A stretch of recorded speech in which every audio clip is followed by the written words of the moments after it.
Welcome back to Blake's Take. I'm Blake Neiman, and I'll give you my take on local and national sports from the Willamette Valley and beyond. I hope you all had a great day yesterday. We had lots of great sports action yesterday, from bowl games to today with trade deadlines and even some birthdays, especially by legendary players. So let's get right into the sports action that we've had.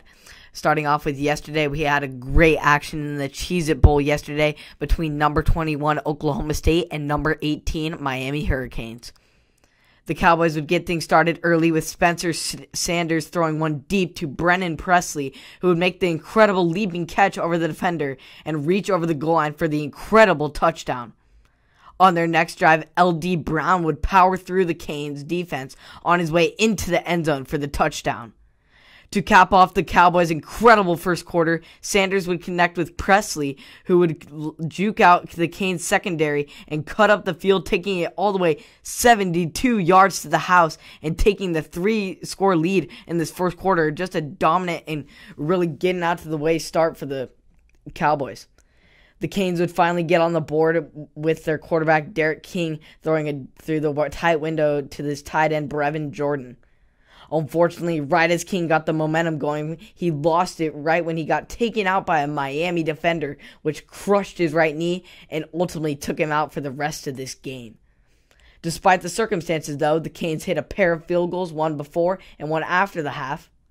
These field goals were then followed by a Cameron Ross hitting the hole and breaking free down the field, juking out defenders 42 yards to the house that put the Canes within 2 points of the game.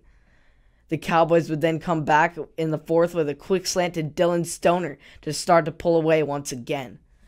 Brevin Jordan would come back on the opposing drive, though, with an incredible double-covered one-handed catch in the end zone for the key score in this game. Nevertheless, on the opposing drive, Sanders would hit Presley for his third touchdown of the day. Presley, who previously only caught one pass all season prior to this game, but caught 6 catches this game, and 3 of which were for touchdown. Crazy things happen in bowl season, though. The Canes would then respond with Perry hitting Mike Parley on the quick screen for the score that put the game within back into this game, and who were previously down 21-0 in this game, and just were getting back and got back in it this game and were within 3 points. However, the Cowboys would ultimately win this game after the Canes would try and set up a screenplay just like they did on their touchdown, but it would ultimately be shut down by the Cowboys defense, who were ready for it. So just an incredible performance by both of these teams. The Cowboys especially, they get the 37-34 win. And in fact, their head coach, Mike Gundy, gets his 10th bowl win in his 16 seasons at the Cowboys organization. So just an incredible accomplishment for him, and looks like he's brought a lot of success to this organization in the Cowboys University of Oklahoma State. But also, great performance by Miami. Just an incredible comeback. They were down 21-0, brought it back within 3, had a chance to win the game, but ultimately lost it in the end. And unfortunate circumstances for them, losing their quarterback, but great adversity comeback. But ultimately, the Cowboys get the win in the Cheez-It Bowl. So great football action we had yesterday in bowl season. Looking forward to more New Year's bowl games this weekend. As far as MLB, it has been confirmed. Everybody, it's been confirmed. The San Diego Padres are going to be the best team in baseball. No question about it. After the trade they just acquired yesterday. The San Diego Padres made their second trade for a star pitcher in as many days, acquiring right-hander Yu Darvish from the Chicago Cubs. It was announced Tuesday. Darvish and Victor Caratina, who emerged as the right-hander's personal catcher in Chicago, will go to San Diego. So bonus for the Padres with another catcher. My gosh. In return, the Cubs acquired right-hander Zach Davis and 4 young prospects outfielders, Owen Cassey, who's 18, Ian Mena, who's 18 as well, and shortstop Reggie Pichardo, 17, and Yesy Santana, who is 20.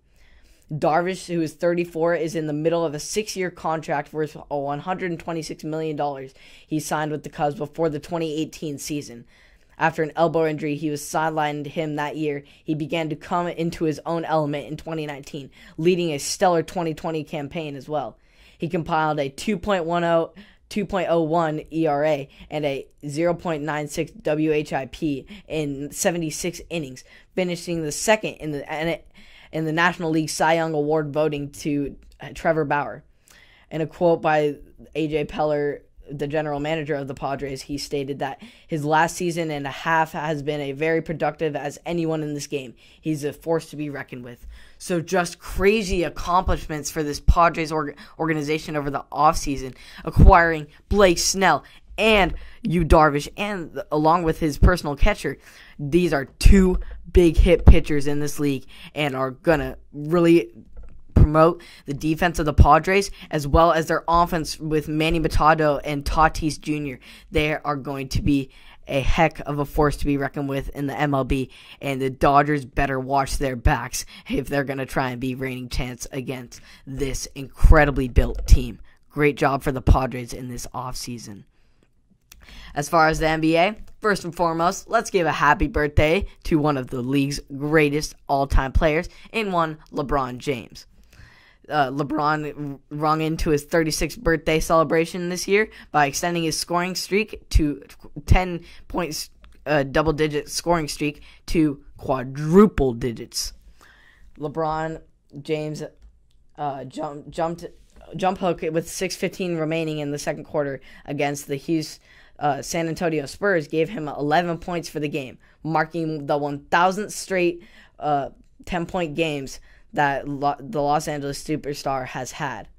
The most recent time James scored fewer than 10 points was on January 5th, 2007, when he finished with just 8 points against the Milwaukee Bucks, way pre-Giannis era. During this stretch, though, there were 3 times where James came close to not making it, with scoring only exactly 10 points. So just an incredible accomplishment for LeBron on an incredible day for one of the league's most incredible players. Just incredible to do 10 points per game for 1,000 games straight. That's unheard of. He passed Michael Jordan a few years back in 2018 when in a game against the Pelicans where he scored 27 points to pass it and get 867 straight consecutive games. But now that streak is well gone ahead and is now hit quadruple digits. So congratulations to LeBron on another historic feat that he has reached, and I look forward to many accomplishments to come. Looking maybe the scoring record next? We'll see. As far as local sports, fortunately, we will not see some Oregon State men's basketball action. I've been waiting for this, but we're in the middle of a pandemic still, so COVID protocol forces it to be postponed in their game event Stanford. More on that will come as we will see what the date will be rescheduled to, but hopefully it will be soon. I really need some basketball action here. So thank you for tuning in to another episode of Blake's Take. I appreciate you all who support on Apple Podcasts, Spotify, and or YouTube. Keep up with those sports, and I will see you all tomorrow. Have a great rest of your night.